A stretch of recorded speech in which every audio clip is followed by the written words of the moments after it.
Yes, people, welcome back to Let's Talk Premier League.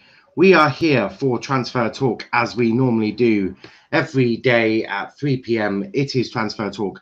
Going to do it slightly differently today. What we're going to try out is I'm going to go through the stories that are in the media today. So we always go through all the stories that are in the media, and then I'll put the link in the chat. We're going to do it slightly differently just so that you can get the clearest information out there. But what are we going to talk about today? Well, we're going to be talking about Manchester United preparing bids for Jadon Sancho and Declan Rice. That is what we will be discussing. We're also going to be looking at Arsenal looking to sign Gini Wijnaldum. On a free transfer would suit Edu and everyone at Arsenal. It would be cheap. It's a free transfer and he'll be on high wages. It suits Liverpool down to a T. We're also going to be discussing Mauricio Pochettino in talks with Tottenham Hotspur to go back to London. What a story that is. And if that happens, fuck knows what we're going to discuss there. And the last one, Hudson Odoi and Tammy Abraham could leave Chelsea in the summer. But Tammy definitely could leave. But I think with Hudson Odoi, if he doesn't start playing, he'll be alone. But they're the stories we're going to discuss today. Get your comments in. I'd like to hear what you think as well. What have we got here? Big up to Max in the chat and to Daniel. DJ saying, Cam Hudson-Odoi being told by Thomas Tuchel he has a future at Chelsea and he is very much part of his plans next season. News broke this morning. Sancho, thank goodness, is going nowhere. Well, this is all a smokescreen. It's weird that he hasn't been used. Like, you can't deny that. It's weird he hasn't been used this season. Big up to DJ though. Wait, what? Yes, Kenny. Look, United, and we will go into United first. That's what we're going to be doing it first. Daniel, big up to yourself. No, Kenny, it's not Niall sources. It was actually from the Evening Standard. I saw it online today. Rice and Sancho think Manchester United will sign both. Well, I'll get into that one in just a second. I genuinely cried after De Gea missed his pen. Don't make me heartbroken at the end of the summer again. Well, let's discuss that. But if you're watching on Twitter, come join us on YouTube and like the video, subscribe to the channel. If you're watching on Twitter, we always try to bring you the most updated news as possible. So this was on the Manchester Evening News. United ready Declan Rice bid. The transfer window is now fully the focus. Fans following the Europa League final with Manchester United set for a big summer. According to the Evening Standard, United are set to make their interest. There we go. Their interest in signing Declan Rice from West Ham clear before the window opens on June 9th. However, the Hammers are reluctant to sell, having qualified for Europa League next season, and the pursuit will be complicated by the European Championships this summer. That is the stuff on Declan Rice, and look, that is going to be needed. People need to understand. United are they need to have a big summer. This is crunch time for Manchester United and Ole Gunnar Solskjaer. Crunch time. We saw the performance last night. It was littered with poor performances all over that pitch. They need to find more. That is for sure. Kenny saying, for fuck's sake, Manchester Evening News.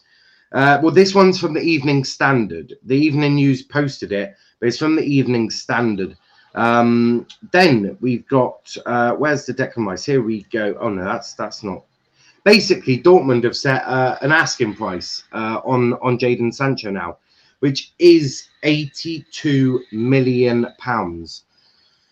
That's going to be big, right? Because United are looking in. I think I saw it somewhere. Let me go check it. This one is not a reliable source, but I'm going to say it anyway. Because why the hell not? I say so it's not the most reliable sources, but we'll get into it. And basically tell me what you think. Tell me if you think this is legit, if you think this can happen. There's so much that gets said. Here we go. United apparently 70 million paid in installments guaranteed over 4 years plus £10 million. Add-ons, take it or leave it offer for Sancho going in the coming days. I don't think it's going to be It's going to be that. I don't think that's going to be it. I don't think he'll be able to take it or leave it off, and that would be ridiculous. But I do see United doing that sort of deal. I do see United looking at a deal of 80 million. That is what I see United doing. Why would you go any higher? Because if Dortmund accept it, brilliant. You've got Sancho for 80 million. If Dortmund want a little bit more, you negotiate. That's the fundamentals of transfer negotiations.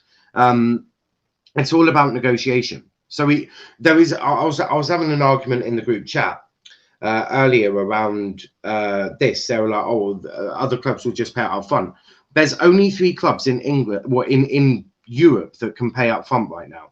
One is Manchester City, one is Chelsea, and the other one is PSG. He won't go to City.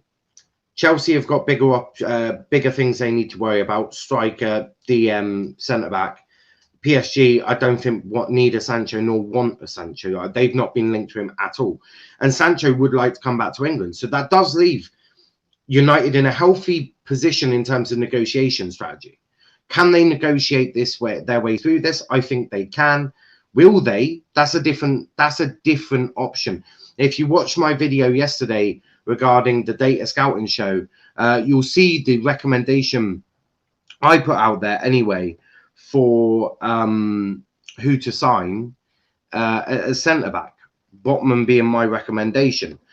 So I do think United can do this. £82 million that's what Dortmund are saying. If United are putting in an 80 million pound bid, then that's fine. That for me is it. That's how I would see it.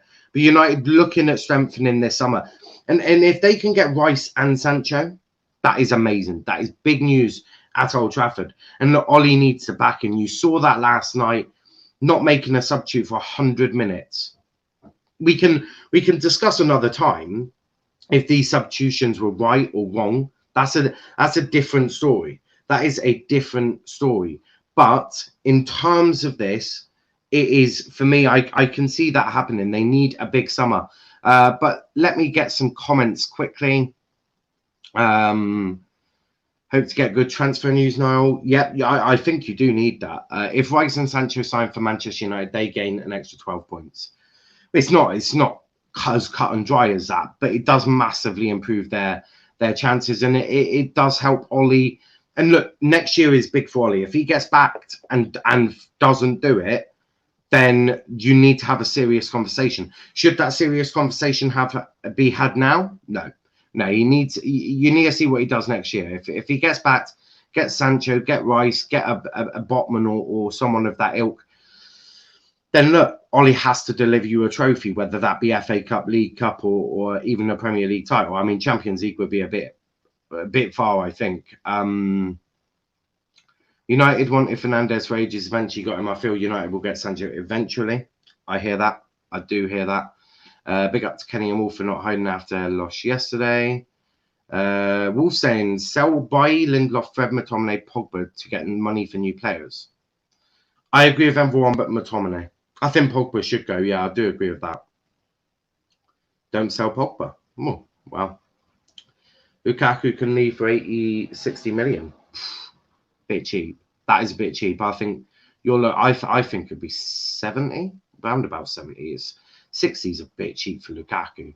Going into his prime, doing as well as he is, that's a bit mad. Reese saying, can we get the StreamYard link, mate? Once I've just got through all the stories, I will invite everyone on. The link will be posted into the chat.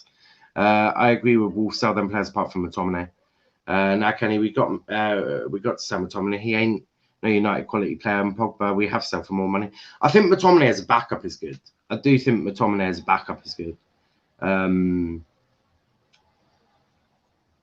Wait, what? Gini to AFC. This one's an interesting one. This is a really interesting one, actually. So we'll do that one next, shall we? This one was reported in one of the London papers.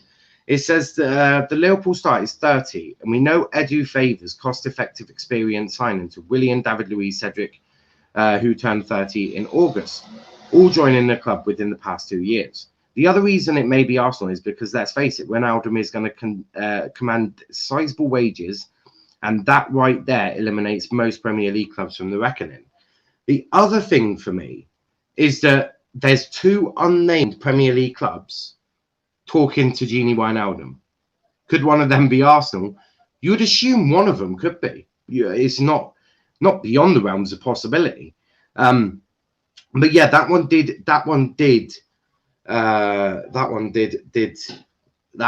was strange when I read that, for sure. The last bit that I'll talk about before we talk about Pochettino and then put the link in the chat. Dortmund is said to be eyeing a raid on Chelsea this summer. According to 90 Minutes, Dortmund like the look of both Tammy Abraham and Callum Hudson-Odoi, 2 players who struggled for games under Thomas Tuchel. Hudson-Odoi has been linked to a move to Germany regularly in the past. Could Dortmund be his next destination? It could be. It could be. Gini is signing the Barca contract today. Fabrizio confirmed. Did he? But I planned these shows. I planned these shows early, about 2 hours ago. So this is the thing with silly season. Shit can happen. It would be mad if he went to Arsenal, though. That would be absolutely fucking mad. And then the last one, where is it? Pochettino. Maurizio Pochettino is in talks with Tottenham over a return to a club that could see him leave Paris Saint-Germain after less than 6 months. The Argentine was appointed at the Parc des Princes in January, signed contract until June 2022, with the option for an extra year after being sacked by Spurs in November 2019. He was replaced at Tottenham by Jose Mourinho, who led the club to 6th place finish in his first season before being sacked in April 2021. It's a bit mad. Transfer windows always a bit mad. Let me go check out this Fabrizio stuff. Fabrizio lies to me all the time. Where's Fabrizio? I swear if he's tweeted it whilst I've been live, I'm gonna headbutt him. 1 hour ago, Bissouma, Granit Xhaka. Oh yeah, here we go. Gini Wijnaldum of Barcelona until 2024 in the next hours after a verbal agreement reached 2 days ago. Done deal. Gini and Wijnaldum agents are now meeting with Barca board in order to complete the deal. Arsenal was always going to be a long shot. It was always very much going to be a long shot. But what I'm going to do now is I'm going to put the link into the chat for all of you to come on if you so wish to have your say. So Gini Wijnaldum is going to Barcelona. I mean, almost same as going to Arsenal, really. A rebuild needed. And Koeman's thinking up the place. Very similar to Arteta. Would you not agree? My links are in the chat, should you wish to come on. But let's dive into what you want. So what you can do, you come on, tell me what you want to talk about, and we'll talk about it. Ross saying, bet you thought you'd never say that. Never say what? Never say what? Well, so you trolling again?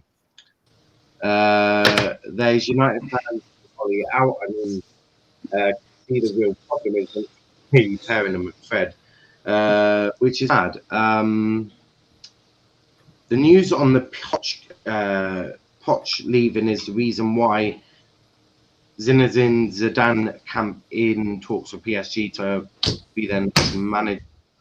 I mean, to be fair, Zidane to PSG does make a lot of sense. Oh, Wijnaldum to Barcelona. Yeah, I never really thought I'd be discussing Gini Wijnaldum to there, but you know, stranger things have happened, like Liverpool winning the Premier League title. Talking of strange things, he's wearing a PSG top today. You decided Liverpool are too shit to support, and now you've left. I was in a PSG top the other day as well. Oh, I've got PSG an sold addiction to football shirts. To be fair, FSG have sold him. That's what they've done. They've tried making FSG have tried making more money, and they've started selling the fans to other clubs. It's a bit mad. But Kenny, we'll start with you. I'm presuming you want to talk to me about the United news coming out today, that United are prepping bids for Declan Rice and Jadon Sancho. I think after last night, you need a huge summer, and if the Glazers thought they was a bit hot under the collar now, well, you've just lost a Europa League final, and guess what? Someone's now put a Bunsen burner under their shirt because the heat under that collar is just it's about to be set on fire. So you need a big summer, and they need to not mess you around. Else, I don't know how the riots are going to be for 19 of them games at Old Trafford next year. I.e., I can definitely see Old Trafford being burnt to the floor. But what do you make of this, Kenny? If you get Sancho and Rice, I mean, you might not get a centre-back, or you might get a bottom someone a bit cheaper. But what do you want to see? Do you think, firstly, do you think you can do both these deals? And secondly, obviously, we're not going to talk about the game last night, but you need a big summer after that display, don't you? Yeah, I heard after the game there was going to be a meeting about possible transfers after the games, like a lot based on the game. So I'm not surprised if we actually are preparing like I did. But Evening Standard, if we do get both of them, then it's happy days because both of them are great players, and if we get both of them in a centre back game, then it's happy days because all of those are great players. There'll be a very, very good window. But if it starts with getting a centre back, I wouldn't really take Rice because I'd rather have a centre back than a DM. I think our priorities go centre back, right winger, than DM. Just because I think DM's just the last one because we don't actually have a right winger. But yeah, it's good. It's good transfers, but to be honest, you can tell my voice. I'm still very, very depressed over that. But Pau Torres, at least. He was very, very good. Well, if you saw my Twitter, there is hope for you yet. Liverpool lost the Europa League final in 2016. They went on to win the Champions League in 2018 and the Premier League in 2019 or 20, one of the two. So there's not all hope is lost. Look, it requires a long, hard look at everyone. Right? Ollie needs to look at himself. And look, there's decisions he made yesterday, and I think if he gets to another final, he is definitely doing things differently. I think that's quite clear. And look, he's an inexperienced manager in his first final at an elite level. So, of course, mistakes were made. The Glazers need to look at themselves, i.e. they need to really put some money into this team this summer. You've got your new set up in terms of Myrtle and Fletcher. That hopefully will provide you some help in the summer coming. And the coaches. And look, I said this in a group chat. I said I would have 6 signings at United. A right winger, a DM, a centre-back, a set-piece coach, a defensive coach, an attacking coach. I would rip that coaching team to shreds. Done. Like, get rid of it all, right? And I'd put in new coaches. Because you've conceded more goals from set-pieces than I've had roast dinners in my life. Your defensive structure is abysmal, and you can't attack. I have seen a toddler attack another toddler with more structure than you attack in football. It's utterly mad. But no, a big summer is needed for Manchester United without a shadow of a doubt. But Andrew, about United, do you see them doing this? Do you see them having this big summer? I just like the term preparing a bid, like they're like preparing a meal or something. They're just making sure. That's fucking football nowadays. Everyone's prepping things. It's like guys, get the paperwork ready for this bid today. How many zeros? It's mad. How many zeros in 86 million? How many? No. It'll be structure and installments. It's like, hold on, you've put it on the wrong day there. The money goes out on this day. That's a bank holiday date. Yeah. Yeah, the preparations are a bit mad. Yeah, they're always. They seem to be always preparing a bid. Whether one actually goes in or not, because they should be. They should really wrapped up Sancho by now. By all news reports and everything, he seems them as their first choice. So it should be Dortmund have lowered the price, so they have to pay that much. I think you're right, though. I don't think they want to. I think when they say preparing, I think they're trying to work out how much to offer up first. They'll agree the whole price, but it's like, how much do we put down? Do we put down 50 million, 55 million, 60 million or something like that, and then structure it over the next 5 years? And that might come back to haunt them, because you can see like maybe a Chelsea are coming, because talks are that they've been asked to be kept aware of developments in this, because obviously they think Sancho's going. They think Sancho's first choice is Man United. So if anything happens, then let them know. But United will be United. They seem to be very slow with their transfers these days, and I don't know whether this new transfer team is any different. So, well, in terms of Chelsea, I think you're staying away from Sancho. I think because of the areas you need to strengthen, being up front, a central midfielder, a centre back. I think if you add a DM, a right winger, and it makes no sense with the news coming out earlier that Thomas Tuchel wants to keep Hudson Odoi. Yeah, I mean the only way that makes sense if Sancho comes in, if like a Ziyech goes or something like that. Do you know what I mean? Then but even then you're still cutting Hudson Odoi's game time by about 75% of matches. It's just a Sancho, isn't it? Sancho already is like showing. Yeah, it's. You know what I mean? It's a tough one, but I think the reason I think you don't go for Sancho is because you've got Hudson Odoi and Who's got their TV on? Who's got their TV on? Who's got their TV on? Cheers. Excellent. Fuck knows what's happening there. I thought it was playback at first. I was about to go mad. I hate playback. Absolutely hate it.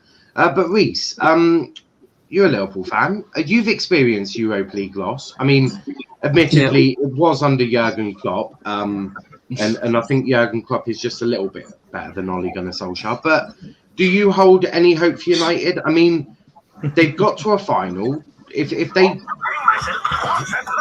it right, then I don't know who's playing videos, but can you fucking stop? It would help. But yeah, do you hold up any hope for United? And do you think they can get Sancho and Rice this year? I wouldn't say I hold hope necessarily, but I don't think the loss really matters either way, because it's still Man United. Losing a final doesn't really make a difference. Obviously, for the fan base, it's brilliant. For the trophy cabinet, it's brilliant. Yeah. But in terms of signings, it doesn't really make a difference. The fact that they got Champions League, the fact that they're clearly on an upwards turn from the previous couple of years with Jose and everything before that after Sir Alex left. Yeah. Sancho seems kind of inevitable at this point, and I'm not really too sure what Rice will do. I know that obviously Chelsea are interested as well. But I think no clubs paying 70 or 80 million for Rice at this moment. Yeah. Well, that's the thing. It's kind of a similar situation to what like Villa have got with Grealish and what Palace have got with Zaha, aren't they? There's kind of these players that have got themselves into these contracts where it's like the clubs that they're at kind of have all the power. Yeah. So I mean, I don't really see why he would want to leave right this season. I'd think that try and have one season in Europe with West Ham, considering that's the club that he's broken into this sort of. We always say that money talks in football. Yeah. Do you think that? Because I swear to God, if one more person plays a video, that wasn't any of us. That was all Kenny. That was all Kenny. So I'm going to ban him next time. But I completely throw me off what I was saying. Money talk. Money talks. Money talks in football. And do you think that because the Glazers are under real pressure now, real pressure to succeed at United, not many people want to pay this bid to West Ham. Do you think they can be forced into paying this bid to West Ham just because of how much United do need a Declan Rice?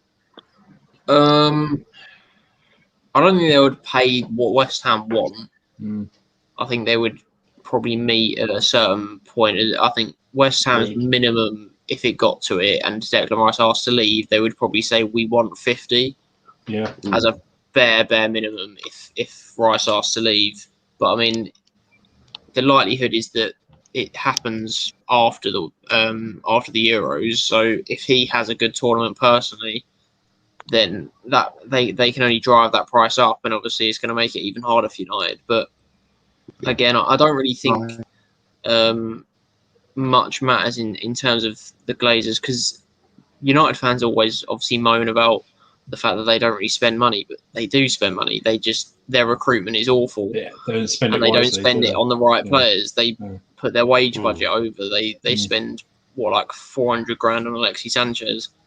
So I think that's always kind of been a thing that's never really made a lot of sense. But it wouldn't surprise me if the Glazers go for it, because if Ollie wants it, and obviously they can see that he's getting to finals or semi-finals or whatever, and if he says, well, we're not winning them because of this, then maybe that'll just sort of make him be like, yeah, go on then, we'll give you a little bit of extra money, but it also puts you more at risk of losing your job if you don't actually bring home the silverware. There's also that element of selling some players. Martial might go, and others I think they might definitely go as need well. a 9 this season, whether it will be a backup for Cavani or a starting striker or whatever they do with Greenwood. They definitely need somebody else in attack, because Dan James I don't think it's a striker. superstar. I think that they need that right winger, that's for sure. But yeah, I think it all depends on what they do with Greenwood, doesn't it? Yeah, I think Greenwood's got to be moved out number 9. The more and more we see, I think Greenwood goes to number 9. Finishing is too good to be used out wide. Yeah, it's very much similar to a Salah. You want him as close to goal as possible. Yeah. Diallo, I think, will play more games next year. But look, Ollie needs to be a little bit more risky, and he does need to do that. But you can definitely get money for someone like Dan James. Like I don't see him ever coming good, to be honest. They could get 20 Somebody million will pay the money for him. Bournemouth will pay 20 mil for him, because they're the most stupid club in the world with money. Leeds would pay it. They were interested before, weren't they? Especially if they lose like a Rafinha. If they lose a Rafinha, yeah. I still think that we've got a good chance of getting him. To be fair, but I haven't seen much links to him or anything. But I've not seen much Liverpool transfer news. Full stop. Like I've not seen much. So there's the basic stuff of Mbappe, obviously, and then there's Basuma kind of here or there. Especially as Fabrizio in the past couple of days or so, he's saying that Arsenal don't really want him. Like he's on their list, but they don't really want him too much. Yeah. And we're one of the clubs that are favourites for him, because obviously we need that Gini replacement. Obviously Konate's over the line. We're linked with Sancho, kind of. There's again kind of links with Aouar because he's quite cheap, and again another midfielder. But there's not much around us, to be fair. It's not much concrete in terms of. No. There's always that one. Oh, they might get Mbappe. That's the thing. It tends to be with us that all the journalists that actually know stuff, they don't say anything, because basically, obviously, they get the news directly from Liverpool, but the club are extremely tight on leaking information, pretty much. So it's like guys like Paul Joyce and James Pearce and stuff. They completely just keep their mouths zipped. Obviously Fabrizio kind of says probably the most out of most people, to be fair, because he's just kind of the standard reliable guy, isn't he, that everyone goes it's one of them that it's Liverpool, just they keep it to themselves, and that's probably the best way to do it. I say annoying for us because there's no excitement, but it's the best in terms of getting the deals done. No, I don't say not saying it's going to happen. Just saying he's one of Tuchel's favourite players. Yeah, he's going absolutely nowhere. Nowhere near. Because Kante probably could have left if Lampard stayed. Oh yeah, if Lampard had stayed, he would have probably been like, "Thank you." He would have got in his mini and drove off and never to be seen again. Greenwood played with Grandpas yesterday. It was bad for Greenwood. It was bad. Tragic, weren't they? Yeah. Allegri to Juventus, Pochettino back to Tottenham. What's the point of them leaving in the first place? Fuck knows. It is. Losers. We'll talk about losers. We'll talk about. Well, I'll see Pochettino in a I'll see with Allegri because he's had a few years off, but Poch is what, like 14 months or something stupid. We'll get into Pochettino in a bit because that is one heck of a story developing, isn't it? I'm Dan James out 100%. Dan James is an incredible player for a mid-table team. That's been nice to him. He's not even good for mid-table. I think he'd stand out somewhere like Wolves or somewhere. Big up to DC. Is the window opened? No, the window opens on the 6th of June. So a lot of these, look, United want Sancho done before the window. Well, they want it before the Euros. I see them doing it. Do you know, if they're putting in the bid in the next few days, right, and they can negotiate it, you could potentially. If United are smart, they need good PR, and they need good PR fucking quickly. That's for sure. Like, they're about to release Ole Gunnar Solskjaer has got a new 3-year deal. They're gonna want some big fucking good news around there because they want that to be covering up Ole getting a new deal. I think United, and look, this could sound crazy, and I could be way off the mark. It wouldn't be the first time, but I think United could have Sancho done by June the 6th. I genuinely, personal terms are done, agent terms are done. All they need to do is do the deal with Dortmund. That's going to be the tough bit, right? That is going to be a tough 10 bit. days, you're saying it's done, yeah? 10 days. 10 days. The reason I say that is they're going to say that Ole Gunnar Solskjaer has a new 3-year deal. These United fans are fucking fuming. They are. Why though? Well, me neither, Reese. But I'm not. He's a not United an incredible fan. manager, but he's clearly improved. I keep fucking telling them that, but God knows. I mean, Kenny mentioned the Terrace yesterday. They do what they do, and every time Ollie loses, Ollie out is hashtagged on it, and it's like see it on Twitter every time United lose. Ollie out. It's like, oh guys, back in your box. I said it to last night in the match reaction. I went when I see that these YouTubers start putting hashtag Ollie out in their titles, I tend to just leave them for a couple of days. Let them calm down, have their hot milk, relax, drink their vodka, or whatever they do, and just relax. And then I'll go back and watch them in a few days' time. If they're clearly very upset. So that's how I do it. I hate reactionary. It's just grow up. That's the way I see it. But United fans are fuming, right? And some of it is right, some of it is not. And for me, I Sancho, if they can get Sancho, and that would show a lot to United fans of look how much we've progressed. Look, the new system is absolutely incredible. Trust us, we're fantastic. We're going to enter you into a Super League in a few years' time as well. It will be beautiful. They might not put that in their press statement, but you definitely know they're thinking that. I see them doing Sancho by June the 6th. It would be, if they do... The fact that Ollie wants Sancho should clearly be a good sign to United fans. Because clearly he does. It's just that the owners don't particularly want to spend, 80 million, which is completely understandable. No club wants to spend that much on a player. Yeah. But the fact that he's interested in the best shows that he's clearly got some brains. It's that trust in the right positions, isn't it? Between the manager and the board, isn't it? The board clearly trusts Ollie. Yeah. And now they have to really show that they have that trust. Definitely. But we'll get to Matthew in a second. He is a United fan. Wolf saying if Ollie was a bad manager, we wouldn't have been second in the Premier League and we wouldn't have reached a UEL final. This is true. Exactly. That is true.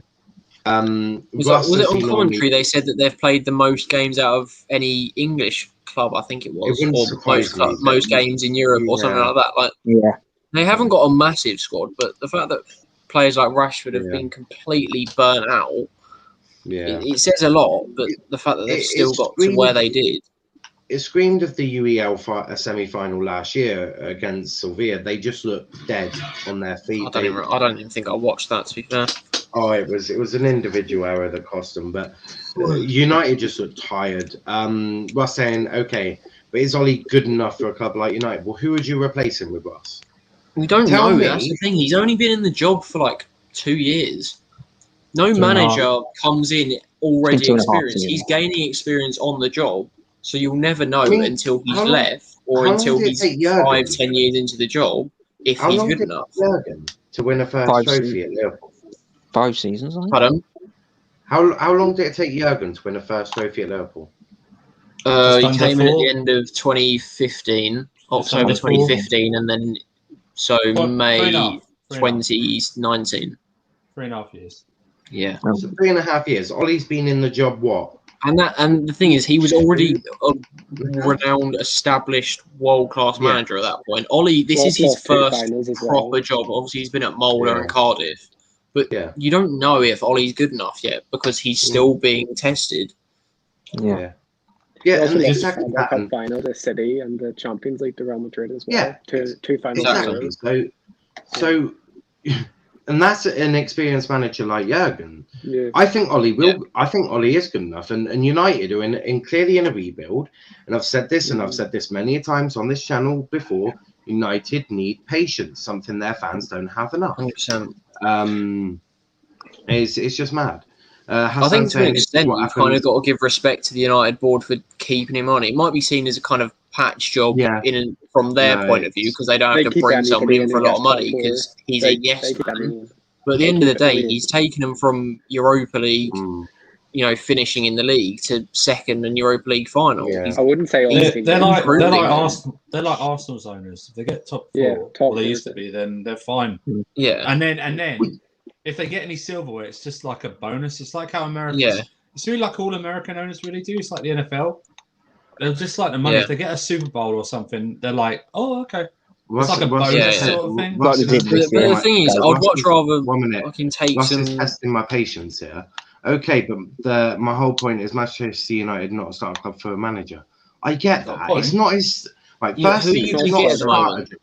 Firstly, Who are you not going to it's get at the not a moment? starter point. Secondly, he's brought in as a fucking caretaker after Mourinho, and then guess what?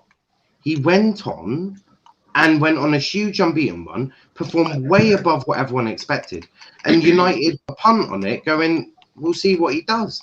And then look at it. He's finished what, 6th, then 3rd, then 2nd.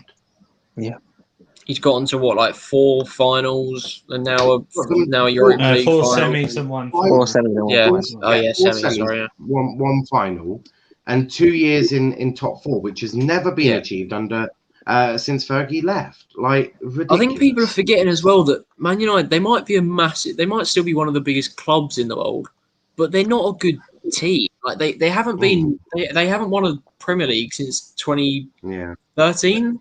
The issue Massive. the issue is- as everyone does think right now. The issue is though, some United fans, I don't know if Matt would agree. If people are saying progression, okay, so they finished 3rd, they finished 2nd, then they might think, even all depends on what type of signings they get. Okay, so how much of a title challenge can you do next season? Do you know what I mean? Do you do what you did this year and surprising and be top of the table at January and then fall away? Or do you take whoever it is? Are you in the title race, say, up until the last 5-6 games of the season? Do you know what I mean? How close are now are United fans thinking they have to be to whoever the champions are next season? We were closer. Because what were they? Were they Jose's 10 second points? season. Were they 10 points off it or something? Yeah. Oh no. Yeah. Yeah, that's what I mean. So I'm not Yeah. saying Ollie. I'm not saying Ollie has to do it. I'm just saying if United fans are talking about progression, it's the next progression to be closer. No, I Or even think, have That's a right. I title think challenge if they even keep the same gap, or win a trophy.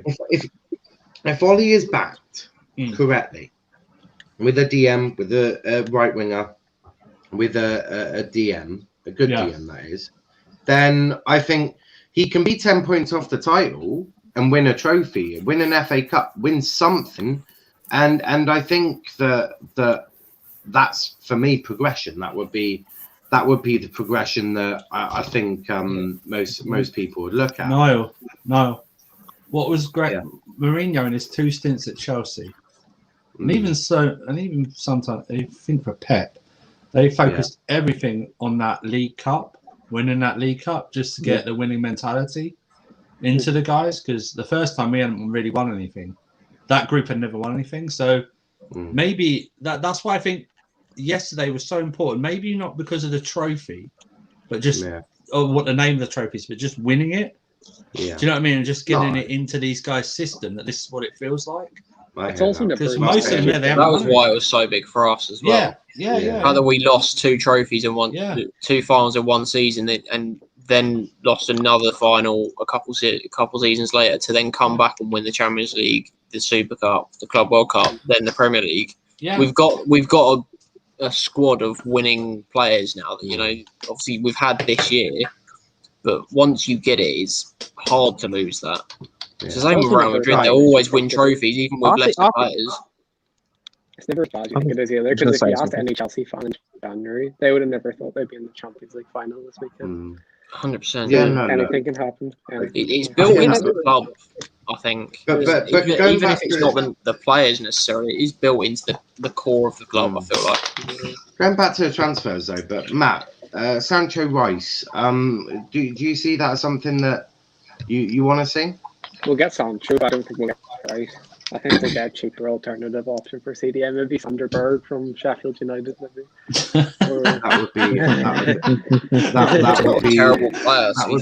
That would be so United, but that would not be what you need. I wouldn't be surprised if we got him. We've been linked with him as well. That one makes sense because he's got a release clause.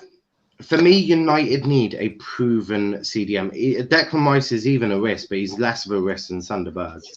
Look, United. After Rice is good because he can play the 6 and the 8, which kind of helps that they can play a 4-3-3 or 4-3-3. I'm just chucking it out there. We're not going to discuss Ollie. I'm not doing it. I'm not doing Ollie talk. That's a stream by itself. Yeah, that is a stream by itself. I'm not doing fucking Ollie talk. Do you know what, Russ? Pop into the comments in the United show tomorrow, and we can do all the Ollie talk you want. Because to be frankly honest, this is transfer talk. This is different. That is for sure. But United need a DM. That's for sure. But moving away from United, because they're in God knows what. I mean, if they get Sancho done by the June 6th, that'll be perfect for them. They need some good news. Ollie's getting a new 3-year deal coming up soon, so we'll go live when that happens. I'm sure.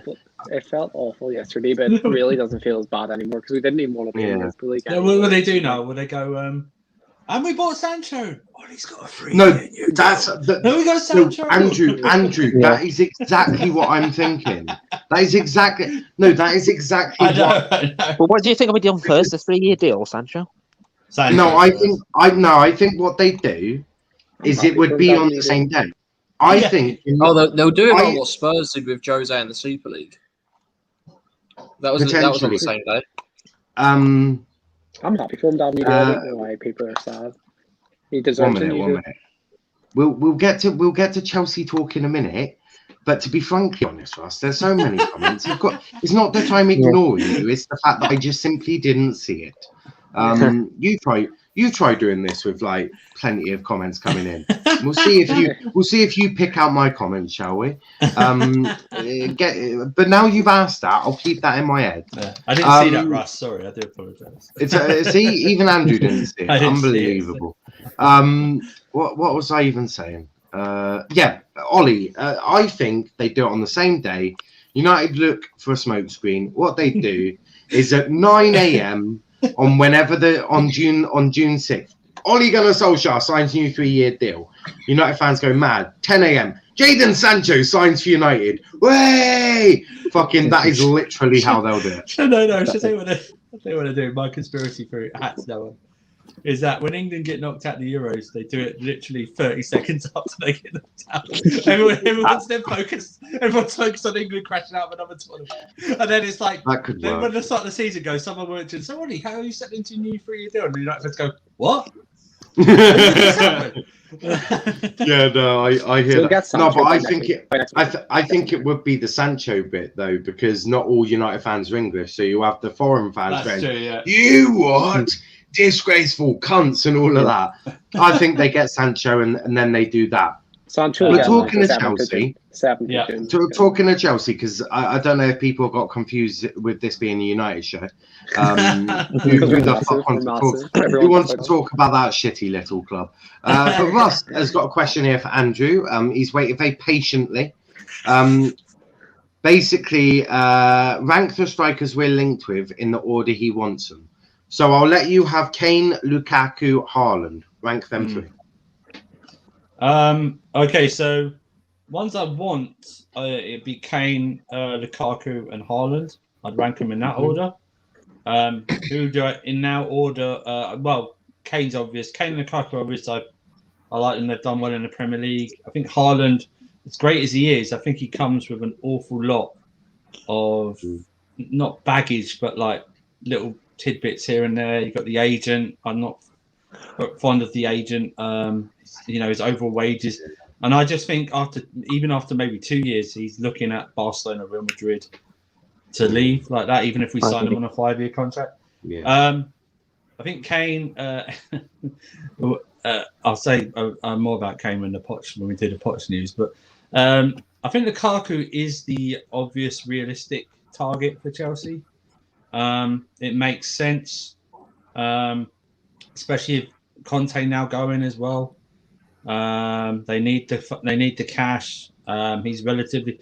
I don't care how much we spend, but if Lukaku's only going for £65 million or something like that, and he's a better player than when he left the Premier League, then I'll take Lukaku. Because I just realistically don't see Kane happening at Chelsea at all. No matter even if we put up the cash to buy him, I just don't think we're his first choice. And I just negotiating with Daniel Levy is, it takes ages, doesn't it? You know what I mean? It's like it's always to the last day or something. But Lukaku for me, I think we're going to get. But out of Lukaku and Kane, I obviously prefer Kane because I think he just does something a bit different. But we'll create enough chances if Lukaku comes for him to score a load of goals anyway. So. No, I hear that. I do hear that. I agree, but does Haaland's age potential not push him up the list? Even if we sell him after a couple of years, it could be good profit. No, with me, no, that can be over. The issue is then, someone in those 2 years has got to really then step up for us to buy him. Does that make Chelsea a selling club in your opinion, then, Ross? Every club is. Ross, you're not telling me that Chelsea are becoming a selling club for elite players, are you? No, I just like winding him Ross up because he tries winding me up. So I just wanted to chuck that out there. But carry on, Andrew. Yeah, I mean, my thing is, if it was I'm not doing about his age and potential, I'd buy him. But I just think the whole financial package, even at Chelsea, they don't like really to overspend on something like that. And I don't think Dortmund are going to sell him. That's why Sancho's going this summer. I think Dortmund have said 1 more year back in the Champions League. Let's see what we can do, and then you'll go next year when the transfer clause kicks in, the buyout clause kicks in. So I would buy Haaland. I just think he comes with just the agent, and then there'll be little things here and there. I mean, look at the agent. I mean, the agent Raiola. I mean, look what's happened with Donnarumma at Milan. He wanted some crazy wages or payment structure or something like that. And Milan just went. Yeah. And remember, this is Milan who have just been taken over, by the way. Yeah, so they have got the funds. They just went, sorry, no, we'll risk you going on a free. We're not being financially blackmailed, essentially. So yeah, if it was just on his potential and age, of course I take Haaland, but he just comes with too much for me that I just don't like. So. And it's not him. It's not him. I do hear that. But that wasn't the Chelsea news that we're talking about today. I swear, people try and push me off my thought process. The things we're talking about today, or the bit we'll talk about Chelsea on is Hudson Odoi and Tammy Abraham. Andrew, I'll go to you being a Spurs fan. Hudson Odoi. Do you see Hudson Odoi leaving Chelsea? I mean, Tammy Abraham is all but gone already, but do you see Hudson Odoi going, or do you believe what's the news, which is Tuchel wants him to stay and he's got a future? Yeah, I agree with the latter. First of all, you might as well just insulted my mother by calling me a Spurs fan. So that's just above. So but no. Yeah, I think Tuchel, the way he interacts with Cho whenever he's on the bench or when he comes on, it's very almost like a father-son thing. You know, he's really good. He hugs him a lot. You know, really like still coaching him when he comes off and everything like that. I think he really likes him. But it might not be his choice whether he leaves or not. I think Tuchel's preference is to keep him, and I think we will keep him. Tammy Abraham on the other side, he won't play for this club again. I mean, we've been desperate for strikers. We've not even had a look in. You know what I mean? It's hardly been on the bench. Do you know what I mean? So that's what Tuchel really. If Tuchel's already made up his mind, Tammy's gone. It's just about helping us get the best price for him and helping him get there. Yeah. You know, that's what we need. That's what we need to do because for me. I'm not insulting him. I know his limitations, so I know I'll call him out. I'm not. As a player, as a man, he's been as a boy growing up at a club. He's been absolutely fantastic. You know. But as a player, I'm sorry, but my standards are still high as a Chelsea fan. I'm sorry, he's not first or a second choice striking option for me. He'd be third at best if he stayed. It's okay to say he's just not good enough. He's not, at this level, he did a fantastic job last year. Although he scored a lot of goals in like 3 or 4 game period, he did what he needed to do. He was there. It was a tough situation. He scored what 16 league goals, something like that, which is amazing. I just think now we're approaching big boy stuff. He's not the weapon I choose to go in battle with. Do you know what I mean? It's just like having a blunt knife, essentially. So and that's okay for someone not to make it. Russ saying, I also think that making a deal would be an absolute nightmare. I just find him such an exciting prospect. Yeah, it's if any club wants to deal with Mino Raiola, that's half the issue. And with his attitude recently, that's becoming less and less over it. Olympiacos, Greek champions, win the Premier League this season. On what place would they finish? 20th. Fuck knows. I don't watch the Greek. I don't watch the Greek league. Say 20th. Probably like definitely bottom half of the league for sure. Where I've no idea. They're worse than West Brom and Fulham. I don't know if they're worse than Sheffield United, but Reece, Tammy Abraham, career at Chelsea finished? He's gone. There's not a chance he plays for Chelsea again. I don't think he hasn't played in what, like 2-3 months, has he? I'm not gonna like I track his every move, to be fair. But yeah, I mean, he seemed to do all right last season. Obviously, under Lampard, he really liked the English guys, didn't he? But obviously, he had the transfer ban as well. Lampard was the epitome of Brexit means Brexit. Yeah, he kind of. It always kind of weirds me out with like tall guys because what is he like 6'5", but it's like he doesn't really have much about him. If you know what I mean, like he's not really too strong. Like he's not agile. He just seems kind of a bit clunky, and you don't really want that as like your number one striker when you're trying to win Champions Leagues and Premier Leagues. And he's clearly not got the best natural finishing and composure and stuff like that because there's so many. I've seen so many videos of the absolute messes of chances he's made. Obviously, mainly last season. Kind of similar to Werner this year.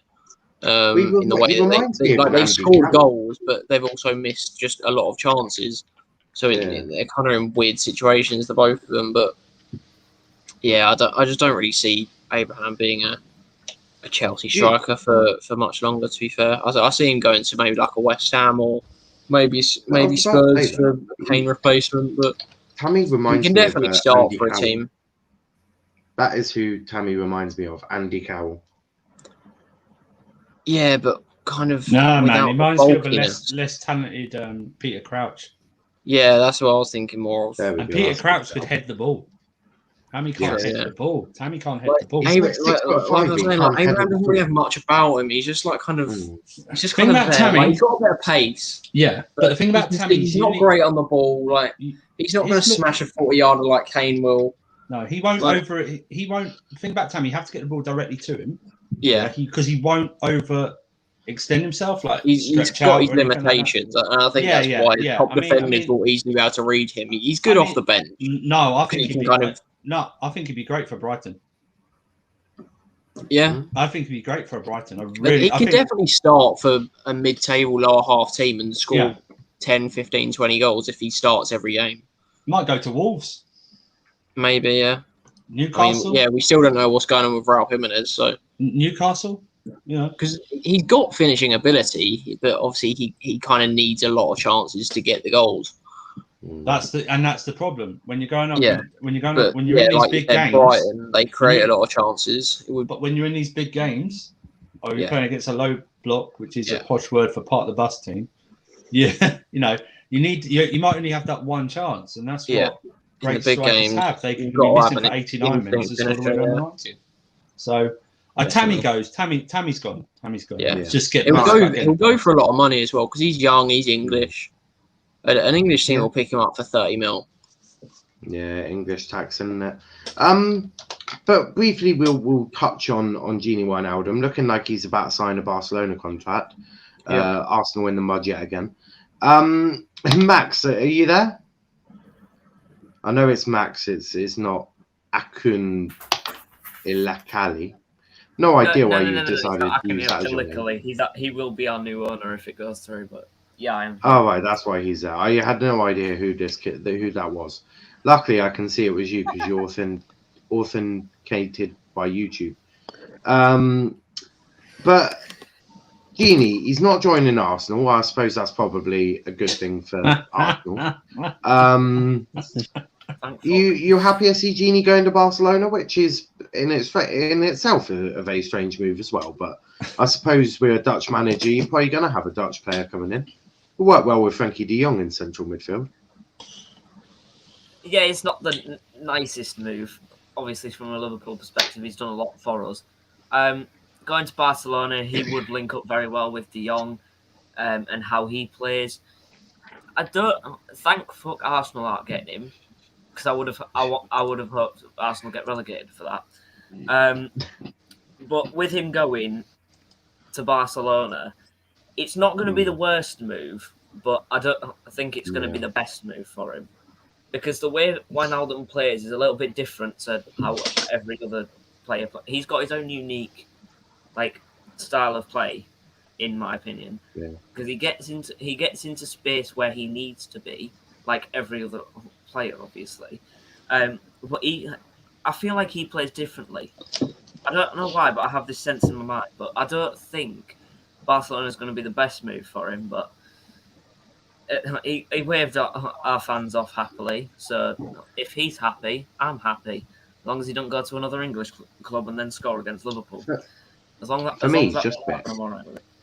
For me, he's just a bit average. But Velvishwan, talk to me about Gini going to Barcelona. I don't even know how this is happening, but Jesus. Good evening. I would just like to say, I think Gini to Barcelona, especially with Ronald Koeman's there, I feel like it'll be perfect for him.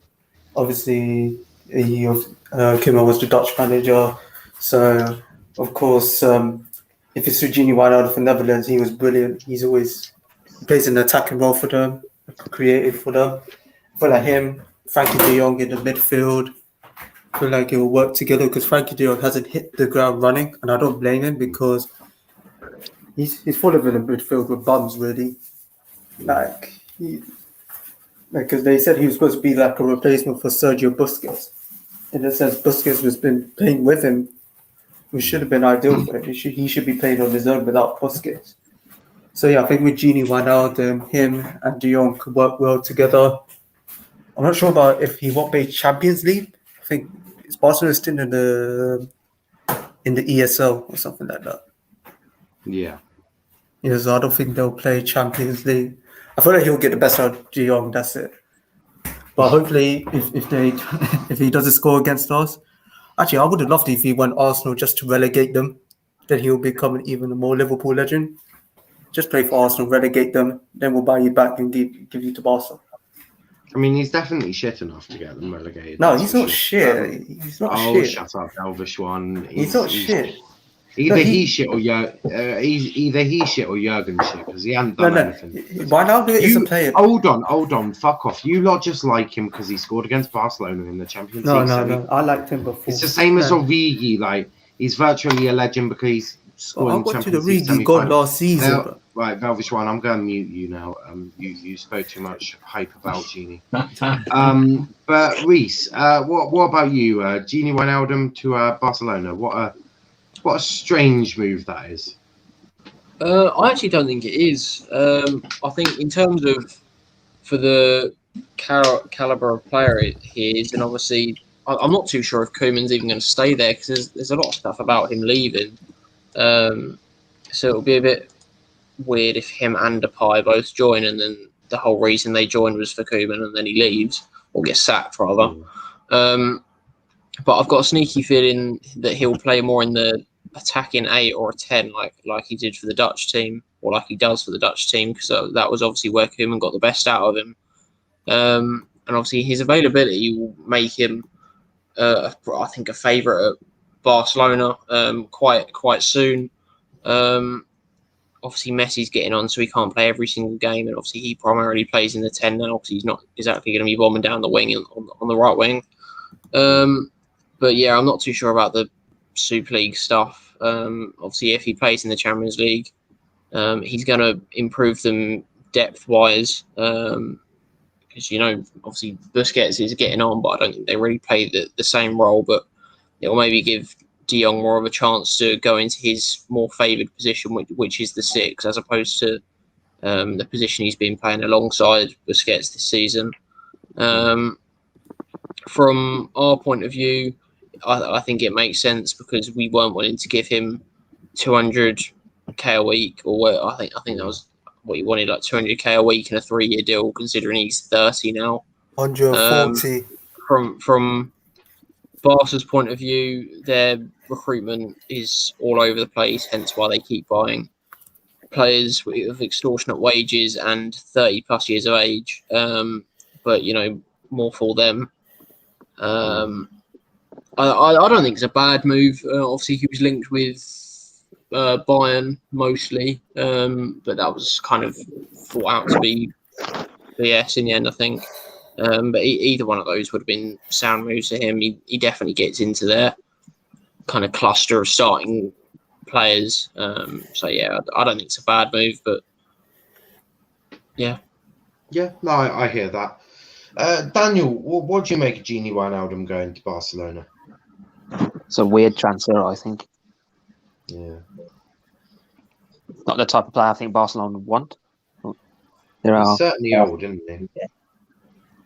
Maybe he's there for the experience, maybe. Because of his stamina and his longevity in terms of playing so many games, I don't think his age really matters too much. It's just in terms of his value that his age matters to a club. Plus, it's a place. Yeah. League anyway, so he's 30, right? He's only just turned 30. Yeah. he turned 30. And also, yeah, I mean, it depends. Barcelona seems to be just getting a lot of free transfers at the moment. Do you know what I mean? So, Aguero, Depay, near enough a free transfer. Might spend a little. I find it ironic considering the whole reason they got rid of Suarez was because of his age. Yes. I feel like now they're going, oh shit, we fucked up with that. Maybe we should buy a bunch of old players and see if that works out for us. Logically, the signing on fees are going to be extortionate, aren't they? That's what it always is for free signing. I had a twisted thought now that when you were talking about other clubs interested in Wijnaldum, that it was going to be a double whammy from Mr. Daniel Levy of getting Pochettino back and then announcing Wijnaldum as his first signing. That would have been cherry on top of the loser cake that is Spurs. Oh, Spurs are in the mud, but we'll talk about Spurs in just a second. Hello, we're playing fucking Werner, and you want to talk about missing chances? Yeah. Werner, I don't think Werner's missed many chances this year. I'm saying my dream 11: De Gea, Bissaka, Maguire, Botman, Shaw, Koundé, Rice, Bruno, Rashford, Kane, Sancho. This squad is only if possible on FIFA career mode. That's true. Okay, leadership in the back. I might have a look I might look at having a go on my Football Manager game in it. Replace Koundé with Pau Torres. I'm going through the comments. When Liverpool lost UCL in 2018, they immediately figured out their goalkeeper Karius was a twat, then got his arse out and got Alisson real fast. United should do the same. Centre backs to central midfield ASAP. Don't tell me you're. That's also because our recruitment is incredible. Like we've got Michael Edwards, who's just unmatched. No, but Alisson conceded 7 goals against Jimmy. No, that was Adrian. Yeah, but that was our finishing. Like all of our goals were basically like he couldn't do anything with them. Yeah, Adrian. That was just one of the best performances, like front three wise, from us I've ever seen. Ross saying, please don't tell me you've just insinuated Wijnaldum could fill in for Messi. Oh, Messi's overrated. Moving, shut the fuck up. Moving on to our last story that we're going to talk about because I want to talk about this one. This one is utterly hilarious. I haven't put any of the other ones up, but let's put this one up, shall we? Oh. This is fucking hilarious. This is the funniest bit of news I've seen all day. Mauricio Pochettino back at Spurs. I mean, where do we even start on this? Where do we even start? Pochettino's bigger than Spurs now. He's won more trophies than Spurs. Let's try and talk about this sensibly. Neither have any ambition, basically. Well, let's try and talk about this a bit sensibly. Yeah. Andrew, I'll start with you. Mauricio Pochettino back at Spurs. I mean, just when I thought shit couldn't get even weird for Tottenham Hotspur, they go and potentially try and sign Mauricio Pochettino back. Like, I'm confused. Yeah, I mean, I tweeted it and I was joking, but it sort of reminded me of you've seen the whole thing in films and TV where two friends make a pact that if one of them ain't married, they both ain't married by the time they're 40, they'll get married to each other if they're single. Do you know what I mean? And that's what this just reminds me of. I mean, don't ever. I always say this, don't ever go back, and that includes football. It's never the same as the first time. Ironically, you were the most successful man. You were a manager of the most successful team, even though they didn't win anything. Do you know what I mean? Like they had their best football and everything like that. And I just think he's arguably going. I think he's arguably going there in a worse position than when he left them. Yeah. Oh, he is going in there in a worse position than he left. I bet you can't wait to start preparing this team for the Europa League conference. They're playing next to an airport, Spurs. I know. And then they've got Kane situation. I mean, is this really to appease Kane? I mean, Kane's going to go, yeah, do you know what? You've got Pochettino back. I'm definitely going to stay, and I'll give you one more year. Yeah. No. I mean, if he goes back there, I would lose even more respect for him than I have little respect for him now. So I think he's much overhyped. But if he goes back, I mean, that just proves to me Daniel Levy, that's a big FU to the fans, that is, or really just to piss them off. He's taking the piss out of them. I need to start doing a Tottenham show because I feel like that would be fucking I'll host hilarious. I'll host, I'll be fair. I just think that would be fucking I know hilarious. some Spurs fans. I'll bring them on. They're depressed at the moment. Excellent. Me and Valve I'll talk to you actually, Kai. I do need to talk to you about something very, very soon. It's about Liverpool being relegated. I'm joking.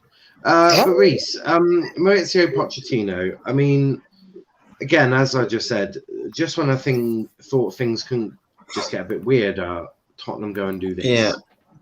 Yeah, like I said, I think it shows lack of ambition from Spurs, and I think it proves what I thought in the first place, and probably a lot of people thought in the first place, that Poch hadn't ever moved on, and he just kind of wanted to be in management, and PSG was there.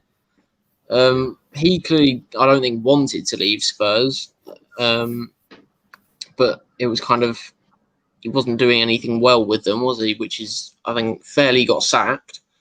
But it's just a bit weird because, like you said, they're in an even worse position. The whole Kane stuff is a total mess. That's the last thing you need coming in as a manager, let alone for a second time at a club, is losing your best player or potentially losing your best player, because they're going to have probably for weeks or months as soon as he comes in, they're going to be talking, not really knowing what's going on until a bid comes in, I guess. And obviously, I guess if Kane leaves, maybe Son leaves, because he's not surely going to be the one world-class player left. You would think, because I mean, they kind of come as a partnership, don't they? But Reece, he knows they don't spend a lot. Even if they get 150 million Kane, he knows he's not going to get all that money. I don't know how he thinks it's going to be different the second time round. Just honestly. I just don't think he's moved on, and I don't think they've moved on. I also think it is from Levy. I think he's just trying to get the fans back on his side, and I think he's worked out that Poch will come in for cheaper than maybe another manager like a Conte or something.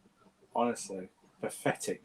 It's pathetic. It's really weird. Like, they need some life, some energy. Like, they need somebody who's got ambition, like somebody who just is eager to come in and just grasp the club by the neck and say, you know, I don't care, you've not got money. I'm going to work with these players. I can go with everything I've got because I want to take this club somewhere. Poch, he's already been there. He knows everything about the club. The players screwed him over the first time by saying he's too soft on them. They're the reason he got sacked. It's bonkers. It's such a weird one. But Velvishwan, what do you make of Pochettino? What do you make of this? You should stay at PSG. I don't know why you're going back to Spurs. I mean, why would you pick Spurs over PSG? But why in your right mind would you pick Tottenham Hotspur over Paris Saint-Germain? Like, it's not. If he wants to leave PSG, fine. The Real Madrid job's just open. Yeah, why not even try? Why would you want to leave? He's only been there 6 months. I know, but what I'm saying is, but why would he? I mean, take a sabbatical. It's got to be better than Buddy's managing Spurs at this moment in time. I mean, Jesus Christ! I mean, honestly, does he think? No, is this a crazy thing? Does he think because he's won 2 trophies now in France, he thinks he's got the winning mentality now? He's going to take that back into Spurs. Is that what he thinks now? Because they had Mourinho there, and it wasn't the very best Mourinho. He has got more trophies than Spurs have in their history. So it's like, I don't know. It's such a strange one. Chris makes a good point here. Strange. This one's strange. Tottenham are soft. Levy wants a soft manager who he can manage easily. Exactly, Chris. Exactly. It's all losers. It's built on losership. That whole club. I mean, Spurs loser out of 5 letters. They should just change to dare is to do nothing. That's what it is. Nothing. They don't do anything. They're just losers. Losers. Yeah, silly. Give me that Tottenham show.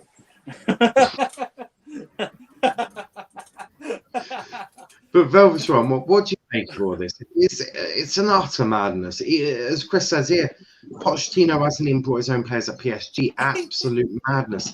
This whole thing seeps of a madness. Absolutely seeps of it.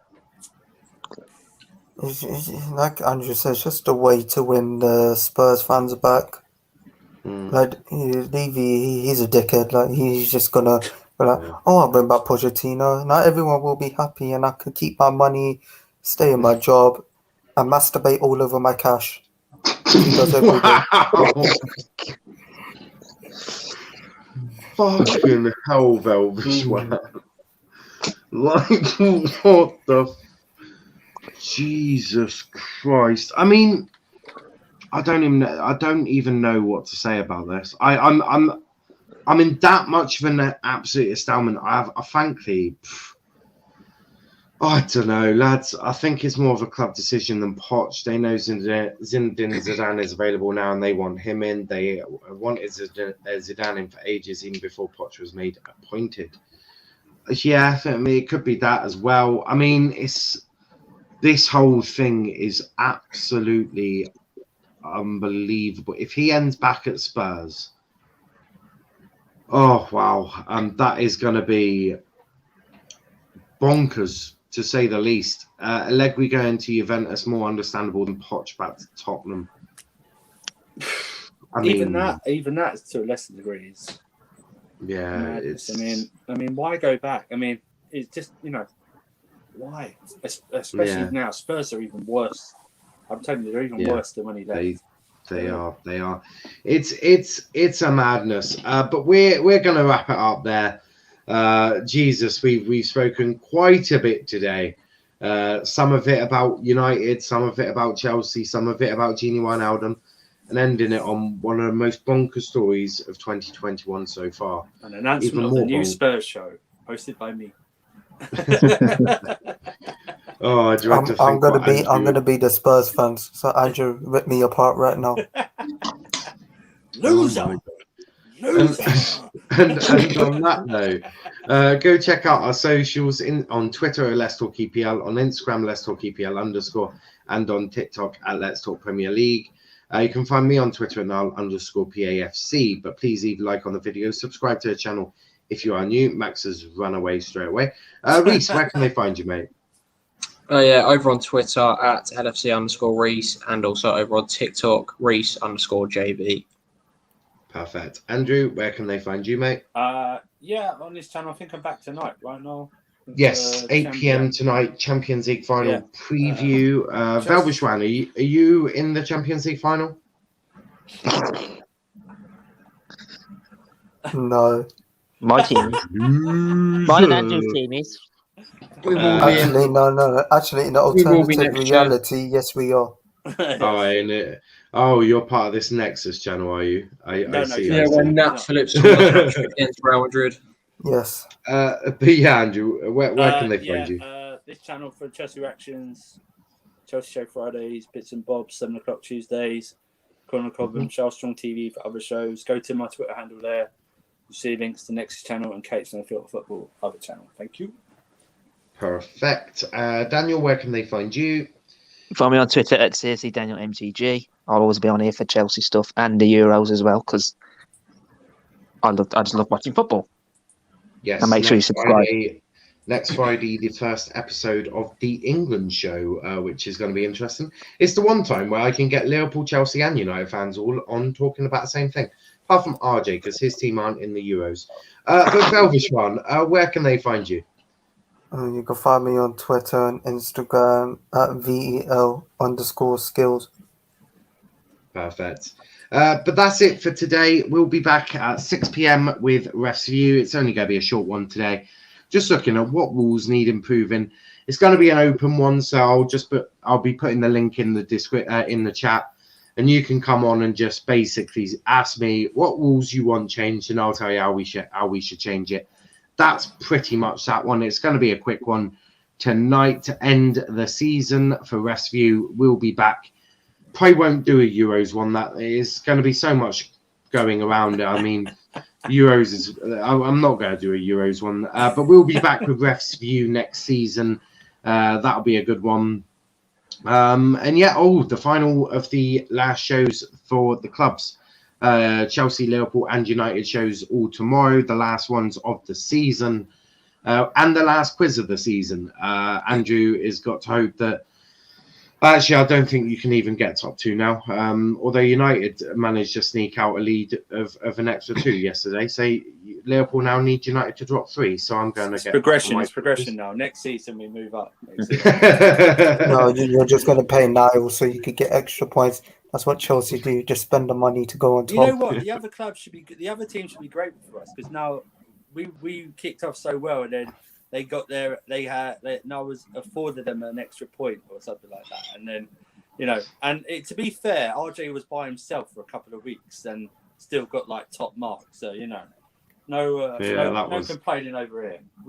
That was a strange one. Yeah. That was a strange one for sure. As I said, we'll be back at 6 p.m. But until then, thanks for watching, and we'll see you in a bit.